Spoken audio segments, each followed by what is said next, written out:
नमस्कार विद्यार्थियों, आज की क्लास में हम पढ़ेंगे प्रश्नावली 13.2, जिसका पांचवा प्रश्न कल की क्लास में नहीं हो पाया था, भूल से पीछे रह गया था। तो इस पांचवें प्रश्न को भी आज करेंगे। पांचवा प्रश्न क्या कहता है? किसी बेलनाकार स्तंभ का व्यास दे रखा है आपको। व्यास कितना दे रखा है? 50 सेंटीमीटर। व्यास 50 है तो इसकी त्रिज्या कितनी हो जाएगी? 25 सेंटीमीटर। ठीक है। अब इस 25 सेंटीमीटर को जब मीटर में बदलेंगे तो भाग इसका देंगे 100 का, तो हो जाएगा 0.25 मीटर। ओके। अब आगे देखिए, इसमें दे रखा है कि इसकी ऊंचाई जो है कितनी दे रखी है? ऊंचाई है 3.5 मीटर। ठीक है। और ये कह रहा है कि रुपये 12.50 प्रति मीटर स्क्वायर की दर से इस स्तंभ के वक्र पृष्ठ पर पेंट कराने का व्यय ज्ञात कीजिए। अब जो ये स्तंभ है ये बेलनाकार है, तो बेलनाकार स्तंभ का वक्र पृष्ठीय क्षेत्रफल क्या होगा? तो हो जाएगा वक्र पृष्ठीय क्षेत्रफल बराबर हो जाएगा 2πr/h। 2 पाई की जगह 22/7, आर की जगह क्या हो जाएगा? 0.25 गुणा h। h की जगह हो जाएगा 3.5, जो कि ऊंचाई है। 3.5 से ये कटा एक बार और ये चला जाएगा 7 दो बार। 2 से 2 कट जाता है और 22 का गुणा 0.25 से। और अब 22 का गुणा 0.25 से करोगे तो कितना आंसर आएगा? यानी कि 25 गुणा किससे कर रहे हो? 22 से। 25 दूनी 50 का 0 हासिल 5, 25 दूनी 50 और 5 55। एक संख्या दो संख्या छोड़ दशमलव लग जाएगा, तो उत्तर क्या आ जाएगा? 5.5। ठीक है। ये तो क्या आ गया? क्षेत्रफल। अब इसका अगला प्रश्न था कि 12.50 ये प्रति मीटर का खर्चा है। ठीक है। तो अपने पास में टोटल कितना मीटर है? 5.5। तो 12.5 का गुणा कर लेंगे 5.5 से। इनका गुणा करेंगे तो अपने पास में टोटल कितने रुपए लगे वो खर्चा आ जाएगा।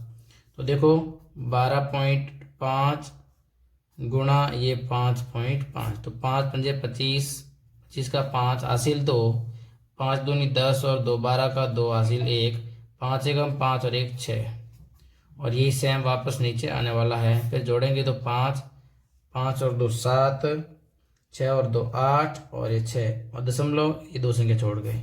उत्तर क्या आ गया? 68.75 रुपये। आई बात समझ में? अब करते हैं अगला प्रश्न। अब देखिए आठवां प्रश्न। आठवें प्रश्न में क्या कह रखा है? गर्म पानी द्वारा गर्म रखने वाले एक संयंत्र में 28 मीटर लंबाई और 5 सेंटीमीटर व्यास वाला एक बेलनाकार पाइप है। यानी ये इस प्रकार का एक पाइप है जिसकी ऊंचाई तो कितनी है? 28 मीटर, और इसका जो व्यास है वो है ओनली 5 सेंटीमीटर। पहले तो इस 5 सेंटीमीटर को किस में बदलोगे? मीटर में। किसका भाग दोगे? 100 का। तो ये कट जाएगा, रहेगा 1/20। इसको 1/20 ही रहने दो और ये किस में आ जाएगा? मीटर में। ठीक है। अब ज्ञात क्या करना है? इसने पूछा है कि पाइप में गर्मी देने वाले भाग का वक्र पृष्ठ जो क्षेत्रफल वो ज्ञात करना पड़ेगा। तो वो कैसे होगा? 2πr/h से। 2 पाई का मान 22/7, आर का मान कितना है? 1/20, h का मान ऊंचाई कितनी है? 28। 7 के पाड़े से ये कट गया 4 बार, और 4 के पाड़े से ये कट जाएगा 5 बार। ठीक है। यहाँ पर अपने एक बार व्यास लिखा था, इस व्यास की त्रिज्या बनाने के लिए अपन क्या करेंगे, यहाँ गुणा 1/2 कर देते हैं और यहाँ भी गुणा 1/2 कर लेते हैं। पहले ये व्यास लिया गया, अब ये क्या हो जाएगी, इसकी त्रिज्या हो जाएगी गुणा 1/2 करने पर। अब इस 2 से ये 2 कट जाएगा, फाइनली क्या बचा अपने पास 22/5, उत्तर आ जाएगा 4.4 मीटर स्क्वायर। अब देखिए अगला 9वां प्रश्न, काफी मोस्ट इंपॉर्टेंट है, ध्यान से देखना है। ये प्रश्न में क्या रखा है कि एक बेलनाकार पेट्रोल की बंद टंकी का पार्श्व या वक्र पृष्ठ क्षेत्रफल जिसका व्यास है 4.2 मीटर, व्यास कितना दे रखा है 4.2 मीटर और ऊंचाई दे रखी है 4.5 मीटर। व्यास 4.2 है तो आर बराबर कितनी हो जाएगी 2.1, यानी इस व्यास की आधी हो जाएगी। ठीक है, और इसमें ज्ञात क्या करना अपन को, एक बार वक्र पृष्ठीय क्षेत्रफल। वक्र पृष्ठीय क्षेत्रफल क्या होता है 2πRH, वक्र पृष्ठीय क्षेत्रफल बराबर 2πRH। तो 2 पाई का मान 22/7, आर का मान है 2.1, एच का मान है 4.5। अब ये 7 से 2.1 कट जाएगा 0.3 बार। अब इनका गुणा करोगे तो 22×3 = 66, 66 दूने 132, दशमलव 1 है यहाँ दशमलव लग जाएगा, गुणा 4.5। वापस इन दोनों संख्याओं का आपस में गुणा करोगे तो आपके पास में जो फाइनल आंसर निकल के आ रहा है वो आ जाएगा 59.4 मीटर स्क्वायर। ये तो इसका क्या आ गया, वक्र पृष्ठीय क्षेत्रफल।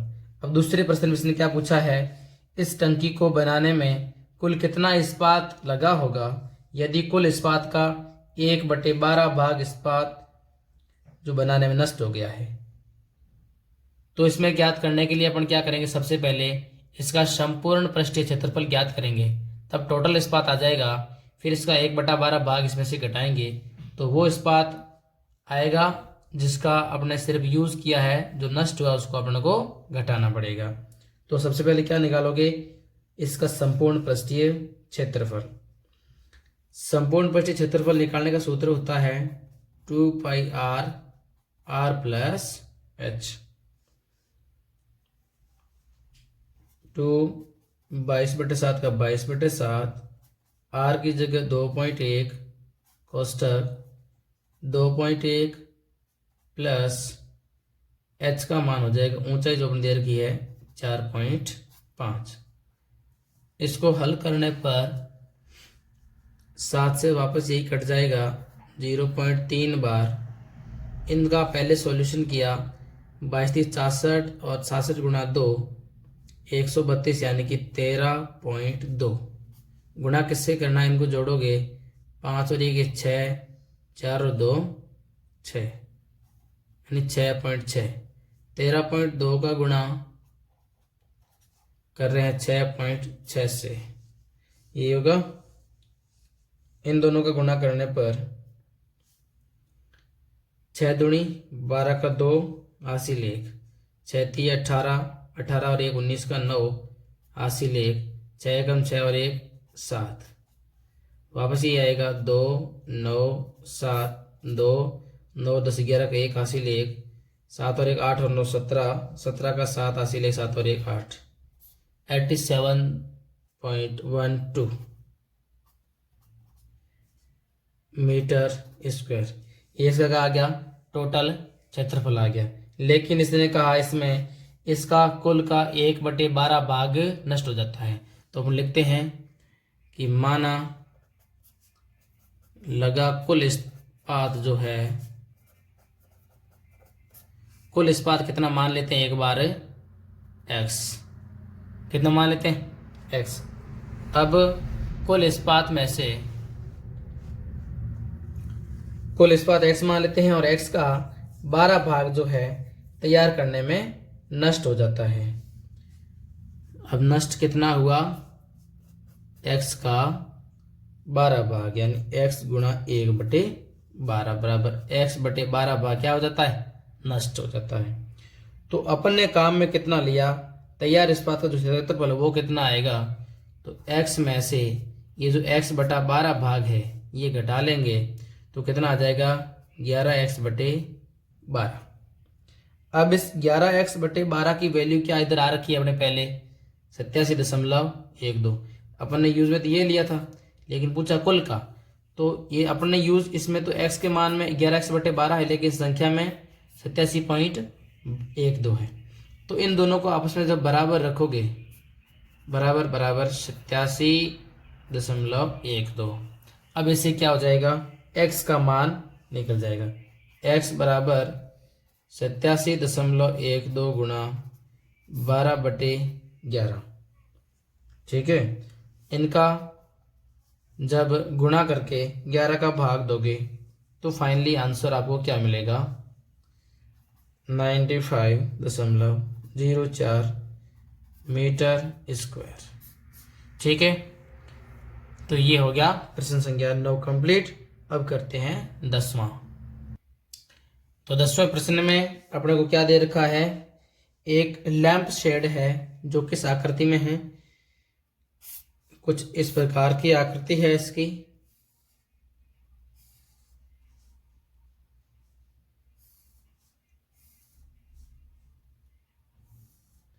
अब इसके कुछ माप आपको दे रखी है, इसके आधार का व्यास दे रखा है आपको 20 सेंटीमीटर, तो त्रिज्या कितनी हो जाएगी, 20 की आधी बराबर 10 सेंटीमीटर। ऊंचाई आपको दे रखी है 30, h बराबर कितना है 30 सेंटीमीटर।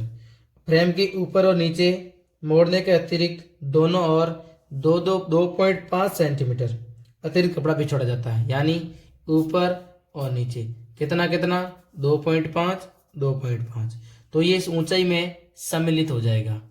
तो यानी कि 30 तो ये था, इसके साथ 2.5 कपड़ा ऊपर और 2.5 सेंटीमीटर कपड़ा नीचे, इसको ऊपर से और नीचे से ढकने के लिए अतिरिक्त छोड़ा जाता है, तो ये भी ऊंचाई में सम्मिलित होगा। तो 30 और ये 2.5 5 टोटल कितने हो गए 35। अब h बराबर कितना हो गया 35। अब इसने कहा तो कुल कितने कपड़े की आवश्यकता होगी, तो कुल इतने की होगी जितना इसका क्या होगा वक्र पृष्ठ क्षेत्रफल। तो ज्ञात करो इससे, वक्र पृष्ठ क्षेत्रफल हो जाएगा 2πr/h 2 गुणा 22/7 गुणा r का मान आ गया था 10 गुणा h आ गई 35। 7 से 35 गया 5 बार। अब 5 दूनी 10, 10 गुणा 10 100, तो 22 गुणा 100 बराबर 2200 सेंटीमीटर स्क्वायर। इतने कपड़े की आवश्यकता होगी इसको ढकने के लिए।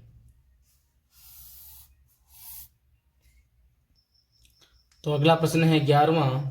इसमें कह रखा है कि किसी विद्यालय के विद्यार्थियों से एक आधार वाले बेलनाकार कलमदानों के गत्ते से बनाने और सजाने की प्रतियोगिता में भाग लेने के लिए कहा गया। प्रत्येक कलमदान को 3 सेंटीमीटर त्रिज्या और 10.5 सेंटीमीटर ऊंचाई का होना था। कोई एक प्रकार का कलमदान है जिसको 3 सेंटीमीटर की त्रिज्या है, यानी 3 सेंटीमीटर क्या होगी इसकी त्रिज्या, और इसकी ऊंचाई है 10.5 सेंटीमीटर। ठीक है, तो इसमें विद्यालय को इसके लिए प्रतिभागियों को गत्ता देना था। इसमें 35 प्रतिभागी थे, तो विद्यालय को कितना गत्ता खरीदना पड़ेगा। अब सबसे पहले अपन ज्ञात करेंगे कि भाई एक कलमदान में कितने गत्ते की आवश्यकता पड़ेगी।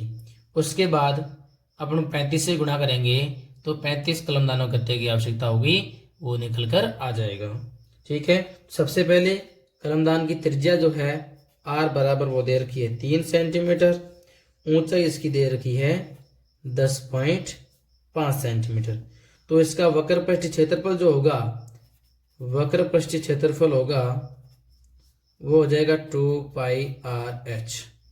तो 2 गुणा 22/7 गुणा r हो गई 3 और ऊंचाई होगी 10.5। अब 7 के पार्ट से 10.5 कट जाएगा 1.5 बार। अब 1.5 गुणा 3 करेंगे तो 4.5, 4.5 गुणा 2 से करेंगे तो 9 और 9 गुणा 22 करेंगे तो 198 सेंटीमीटर स्क्वायर। ये तो क्या आ गया, एक गत्ते का सिर्फ वक्र पृष्ठीय है, इस सॉरी कलम का वक्र पृष्ठीय है। तो कलमदान की क्या है, नीचे तल भी है, तल कैसा होगा, वर्ताकार, और वर्ताकार भाग का क्षेत्रफल क्या होता है, πr²। तो इस कलमदान के आधार का जो क्षेत्रफल है, आधार का क्षेत्रफल है वो कितना है, πr²। पाई का मान 22/7, r है 3 गुणा 3, ये हो गया वापस 9, तो 22 में 198/7 सेंटीमीटर स्क्वायर। अब कुल क्षेत्रफल जो है कितना होगा, अब कलमदान का कहा जाए कुल क्षेत्रफल, कलमदान का कुल क्षेत्रफल। अब कुल क्षेत्रफल में 1 तो आ जाएगा 198 प्लस 1 आ जाएगा 198/7। इनको जोड़ेंगे तो 7 का गुणा 198 से करते हैं, 7 8 56 का 6 हासिल 5, 7 9 63, 63 और 5 68 का 8 हासिल 6, 7 एकम 7, 7 और 6 13, 1386 प्लस 198/7 बराबर 8 और 6 14, 14 का 4 हासिल 1, 9 और 1 10, 10 और 8 18, 18 का 8 हासिल 1, 1 और 1 2, 2 और 3 5 और 1 1584/7 सेंटीमीटर स्क्वायर। ये क्या आ गया, एक गत्ते का जो एक कलमदान बनाने के लिए गत्ता आवश्यक होगा उसका अपने पास में क्षेत्रफल आ चुका है। अब अपने पास ऐसे ऐसे कुल कितने गत्ते होंगे, 35 गत्ते इतने चाहिए, 35 ही कलमदान बनाने हैं। तो 35 कलमदान के लिए जो गत्ता आवश्यक होगा, 35 कलमदान के लिए जो आवश्यक गत्ता होगा वो कितना होगा, तो 35 कलमदान के लिए आवश्यक जो गत्ता होगा वो 35 गुणा जितना एक का आया था 1584/7, 7 के पार्ट से 35 कट गया 5 बार, 5 का गुणा 1584 से करेंगे, 5 के 20 का 0 हासिल 2, 5 8 40 और 2 42 का 2 हासिल 4, 5 5 25 और 4 29 का 9 हासिल 2, 5 एकम 5 और 2 7, 7920 सेंटीमीटर स्क्वायर। इतने गत्ते की आवश्यकता होगी जिससे टोटल 35 कलमदान विद्यालय के लिए बन जाएंगे। तो इसी के साथ में ये 13.2 प्रश्नावली कंप्लीट होती है और अगली क्लास में अपन 13.3 प्रश्नावली शुरू करेंगे। धन्यवाद।